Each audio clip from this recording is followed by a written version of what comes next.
Hi everybody. Look, we're behind the panel. Shocking. Alright, so I don't know what's up with this video. If you look next to the grounding block, you'll see the second grounding block. I don't remember. I think I may have missed the video of me putting that in. Who knows? So yeah, I did mount a second grounding block because I was basically going to be full. Plus I wanted to have all the high current stuff on one block, and then all the low current stuff on another block. Just in case there was some kind of weirdo spike or, you know.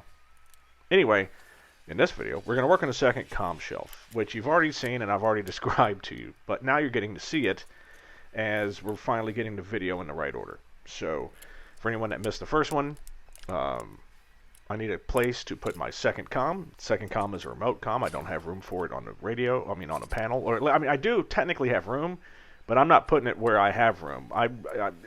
If it ain't in the center, it ain't an audio stack. I'm not putting an audio comm, beneath the other display or any of that. I want a nice, symmetrical, beautiful panel. So remote comm it is, and I need a place to mount it. So I'm going to make a shelf that goes between the sub panel, where the cutout for the glove box is, and the firewall. And that's what you're watching today. All right. So enough of that. You'll be watching me do that for the rest of the video. Let's do some Q&A. Get some questions here. All right.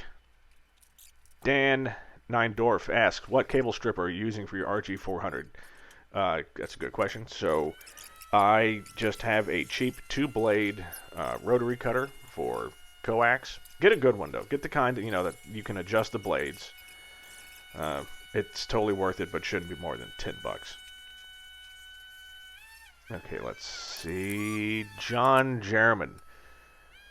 Looking back on your vertical stabilizer videos, how do you feel today about your primer choice of the Duplicolor self-etching primer? You know what, John, good question. I feel great about it. I absolutely love the primer I picked. Yeah, it's a rattle can, and you kind of have to give it a little bit of, you got to give it a couple hours for it to really bond or it'll chip off, but it's easy. I can pick it up at the hardware store.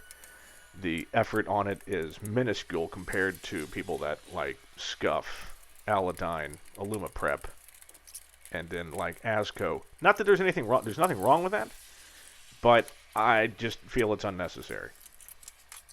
To me, good self-etching primer works perfectly fine. Any place that metal is riveted to metal, primer. Any non-clad material, primer. And that's pretty much it. Alright, so I'm making the shelf. I made it too thin, that was my mistake. So I believe the dimensions of this, for anyone that wants to copy it, I think it's 14.5 inches long, and you'll probably need about, if you're going to do the breaks on the side like I'm about to do, need about 8 inches wide.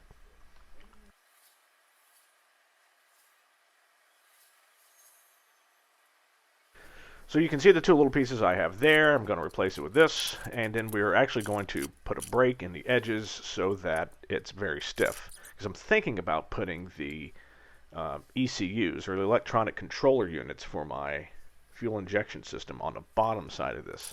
Hadn't decided yet, but it's a possibility. So,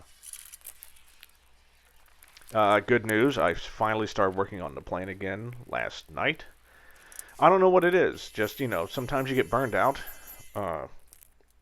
And what it was, it was a service bulletin. So Vans 14s have a service bulletin about the front gear.